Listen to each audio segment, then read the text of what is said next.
eu sou Cris Rodrigues e a gente está aqui na redação do Brasil de Fato. Acompanhe agora o Brasil de Fato Entrevista.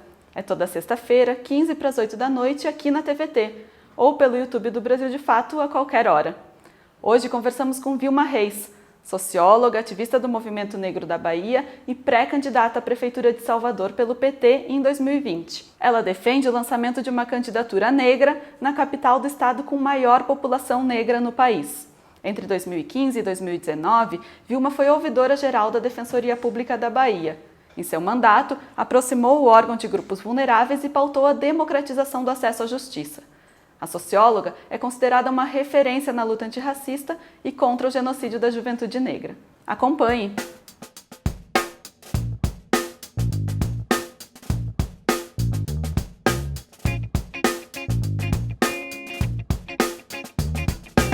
Para nós, da MAIN, Organização de Mulheres Negras, e para o Fórum Marielles, em Salvador e no estado da Bahia, é importante que em 470 anos de ocupação colonial na nossa cidade, porque não houve descoberta do Brasil e muito menos fundação da cidade de Salvador, né?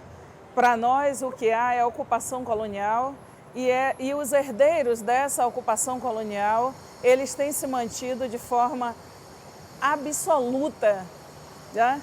O pré-censo de 2015 nos deu um dado fantástico para Salvador, que é de uma população de 85% de negros e negras, e é uma cinte, é uma vergonha, é um absurdo para o mundo e para nós. E para nós tem que ser mais. Para nós da esquerda brasileira, para nós que fazemos as lutas mais contundentes da nossa sociedade, nós não podemos aceitar que 15% de representação branca que está na cidade de Salvador e os homens brancos, que não são nem a maioria entre os brancos, né, são um pouquinho mais que 7%, que tenham a absoluta hegemonia na representação na nossa cidade. Nós, do Movimento de Mulheres Negras, por um ato de desobediência colonial, desobediência patriarcal, decidimos interromper essa hegemonia absoluta, né? E é importante dizer que a nossa disputa não é com nenhuma outra pessoa negra. A nossa disputa é para interromper essa hegemonia absoluta do poder colonial na nossa cidade.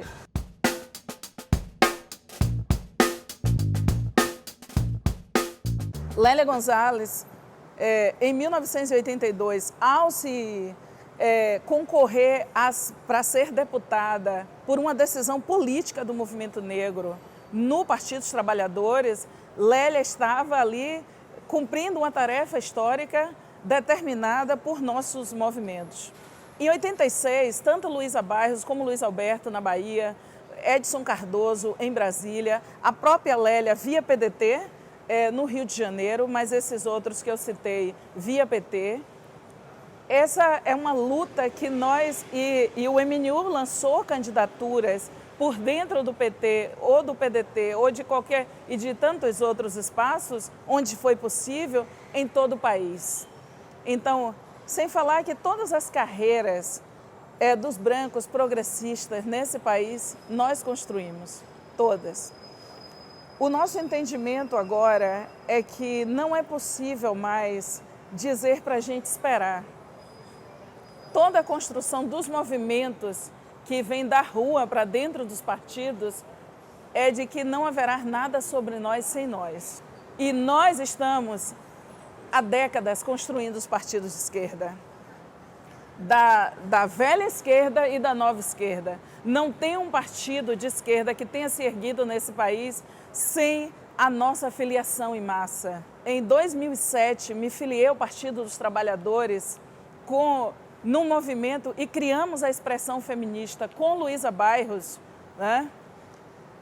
A gente entrou num ato de filiação com 157 lideranças mulheres, mulheres negras, mulheres brancas. Então não é aceitável que os nossos partidos, eles têm uma hegemonia no comando, e eu acho que isso começa a mudar quando o companheiro Ademário Costa foi eleito no PED de Salvador para ser o presidente do Partido dos Trabalhadores em Salvador, Silvio Humberto eleito no PSB em Salvador, Olívia Santana já foi presidenta 2 vezes do PCdoB em Salvador. Há um debate contundente em Salvador. Nós não aceitamos mais. E o que nós estamos fazendo é uma escola de ciência política aberta, democrática e de verdadeiramente participação popular para incentivar e nós repercutirmos esse debate em todo o país. Porque nós não podemos aceitar. A revolução boa começa em casa. E se nós apostamos numa virada do Brasil, essa virada precisa começar nos nossos partidos. Não pode a gente esperar que outro comece. Então, é bom dizer que a nossa presença nos espaços de poder e na linha decisória, ela é importante principalmente para o conjunto da sociedade. Lembrando Lélia Gonzalez e lembrando a tarefa histórica do feminismo negro, nós não lutamos apenas por uma sociedade para nós. Lembrando Angela Davis, quando as mulheres negras se movem, move toda a sociedade. Isso para a gente vê essa foto, né? O que é uma geração de mulheres negras na Ouvidoria Defensoria Pública no Brasil? O que é a nossa presença nas universidades? A universidade brasileira nunca mais será a mesma. Então, esse último bastião precisa ser modificado, que é o poder nos partidos, quase todos eles controlados por brancos, brancos de direita e brancos de esquerda. Nós não aceitamos, que nós construímos essas carreiras.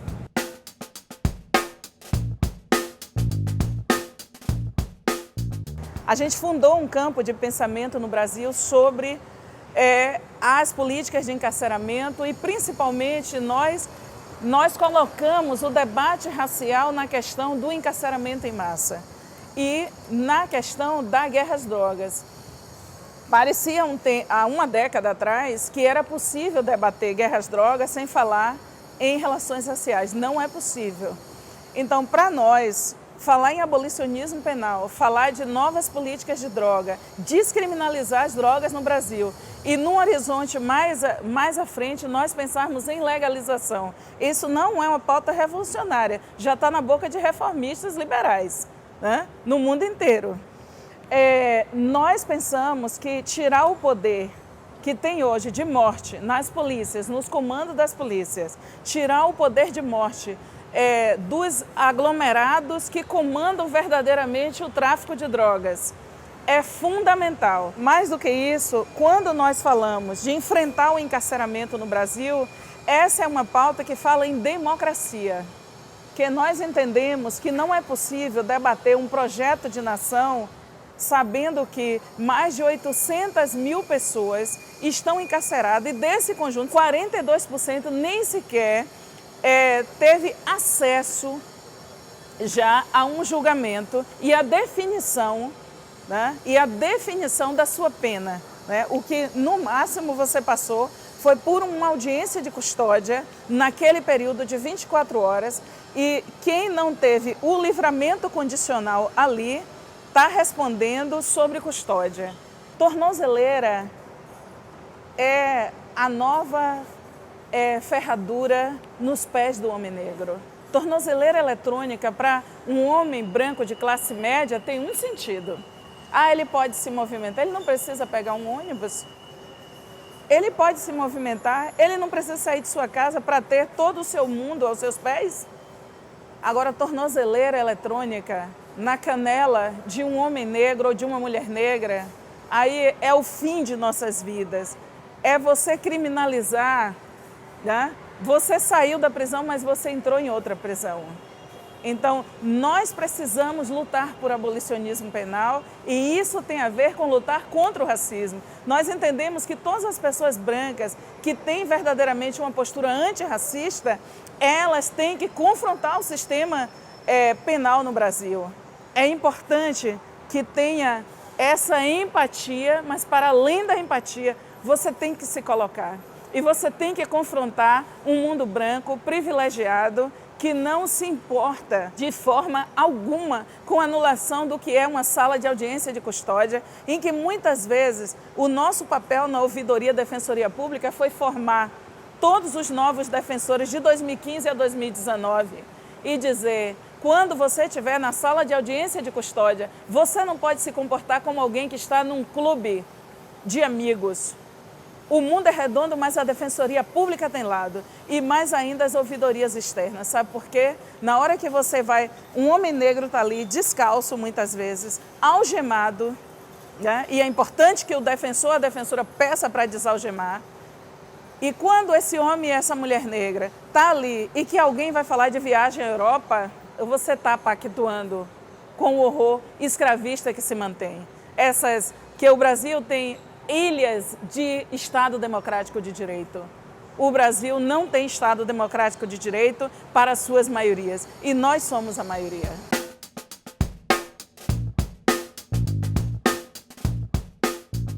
A Coalizão Negra por Direitos, a forma como a gente foi, a partir de junho, fazer incidência dentro da Comissão Interamericana de Direitos Humanos, a forma como a gente organiza a denúncia internacional contra essa ação de morte do governo, a forma como nós fomos ao Senado Federal e à Câmara dos Deputados e Deputadas.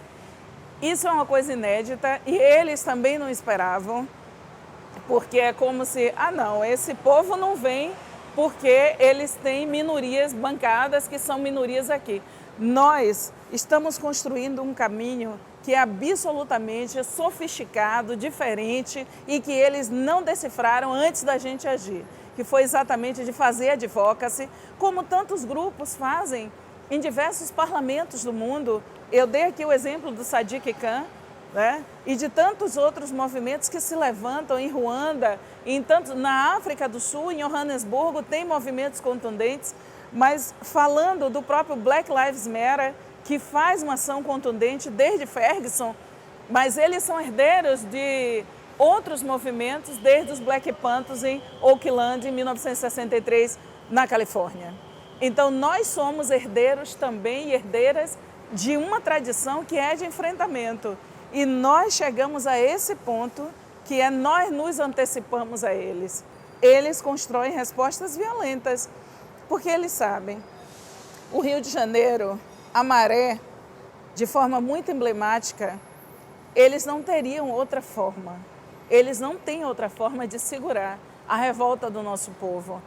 Eu moro numa cidade como Salvador, em que uma mulher negra disputa uma vaga de creche num vergonhoso sorteio.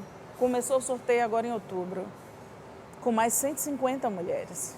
Como você pode disputar num sorteio uma vaga de creche em 2019? Isso não é aceitável. Nós temos situações nesse país inteiro, como todo o horror da mineração na região norte desse país e na região de Minas Gerais, que nosso povo não pode aceitar. Nós é que sabemos o que foi Mariana, naquele 5 de novembro de 2015.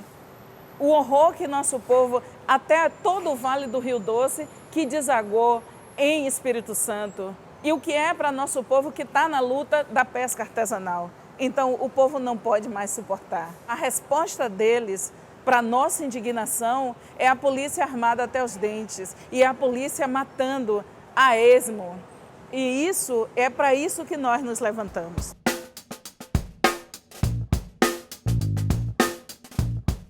Um país que trama 24 horas por dia nas instituições pela nossa eliminação física, cultural, política, nós chegarmos a 2019, 100 anos depois que Monteiro Lobato disse que ou o Brasil se tornava branco ou seria inviável como nação, nós chegamos a 2019 sendo a maioria desse país. Essa é a nossa primeira vitória anunciada, né? Eles nos matam e o nosso sangue ao correr, nós somos sementes. E tem várias formas de reagir, essa é uma das primeiras. Eles não conseguiram nos fazer minoria. É o único país do mundo fora do continente africano que eles não conseguiram, né? Imagine o que foi o massacre na Argentina, no Uruguai, dentro dos Estados Unidos, né? Que hoje você tem uma população negra que tem muito poder, mas é uma população que oscila entre 13% a 14%. Nós somos 54% e o próximo censo, ao fechar, pode nos dar essa vitória de sermos 56%. Há uma guerra aberta contra nós e secularmente nós tivemos poucos aliados. E nós chegamos até aqui. Uma pergunta que a gente faz é como foi possível nós chegarmos até aqui diante desse massacre? Nós saímos de setembro de 2001 de Durban decididos a fazer uma virada no país e nós fizemos.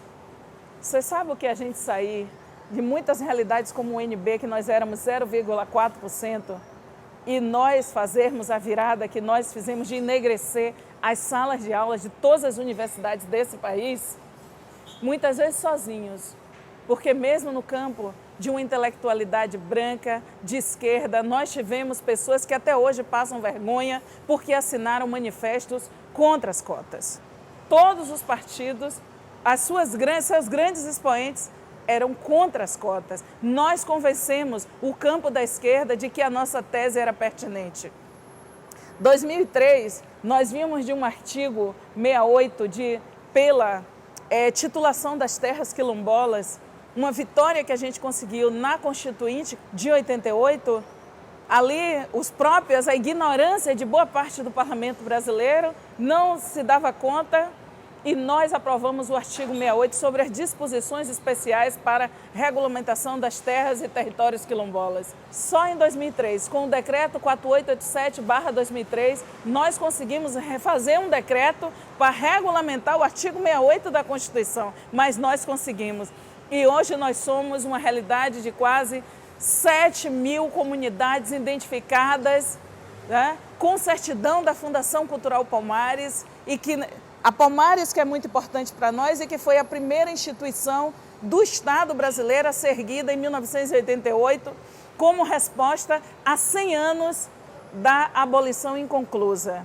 Então nós temos vitórias e o chamado, a terceira etapa dessa luta, nós chamamos agora toda a sociedade a caminhar conosco.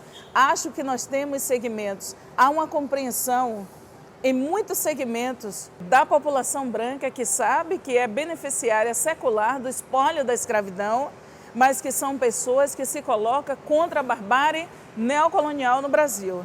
E elas se colocam e dizem, eu vou fazer diferente. Então, essa terceira etapa da luta, em que quando a gente vê tantas pessoas brancas que estão sentadas, escutando o que uma Sueli Carneiro está falando, escutando o que nossas expoentes e nossos expoentes estão colocando e dizendo, eu vou junto com vocês, isso é importante. E essa é uma etapa da luta em que não vai poder alguém dizer assim, não, o Brasil de fato não me convocou. Né? A gente está aqui produzindo um conteúdo que é de afirmação de direitos humanos, produzindo um conteúdo que é de quebra do pacto da criminalização secular contra o povo negro no Brasil. E é importante produzir esses conteúdos na comunicação brasileira, disputar com essas poucas famílias super enriquecidas que controlam a chamada grande comunicação no Brasil.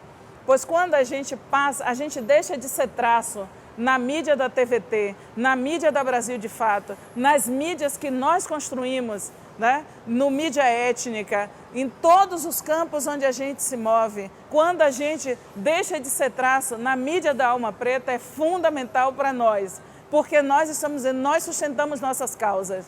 E a comunicação voltada para produzir conteúdo que afirme os direitos humanos do Brasil, essa é uma bandeira revolucionária. Uma comunicação que se coloque contra o feminicídio, ela é revolucionária. Uma comunicação que afirme os direitos dos quilombolas, da pesca artesanal, dos terreiros de candomblé e contra esse horror que se levanta no Brasil contra os terreiros de candomblé, que é racismo religioso.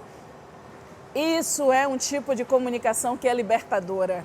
Né? E nós apostamos, entendemos comunicação como afirmação de direito essencial numa sociedade que usa a iconografia e trama todos os dias com os símbolos para desconstruir humanidades.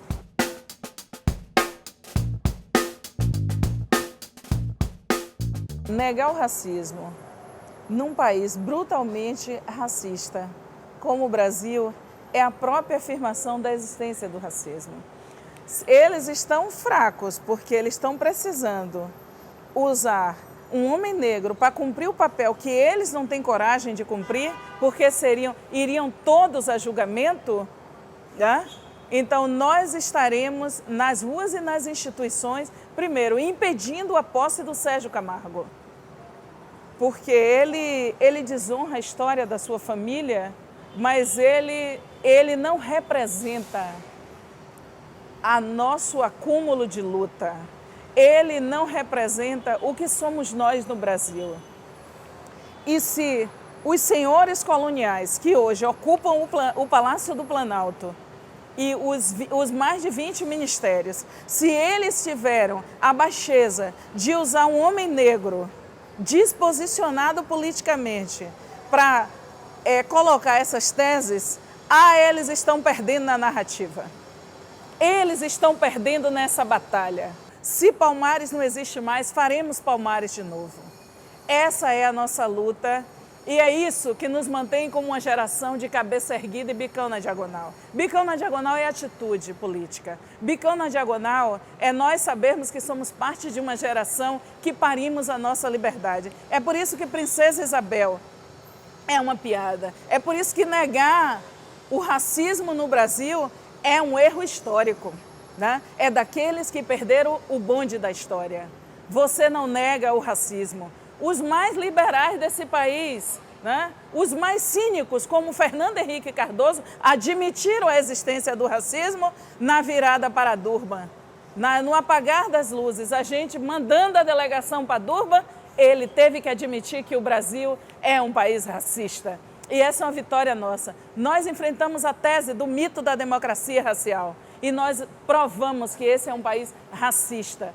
E é preciso botar as teses de frente. E eles são covardes. Os que ocupam o Palácio do Planalto e boa parte dos que ocupam hoje o Parlamento brasileiro e daqueles que estão acoitados e protegidos dentro do sistema de justiça. E nós estamos aqui para dizer, vamos vencer todos vocês. Nós vamos vencer todos os canalhas, todos os lacaios que hoje ocupam de forma indevida, né? Eles ocupam porque, eu digo indevida, porque a sua vitória foi fruto de muita fraude.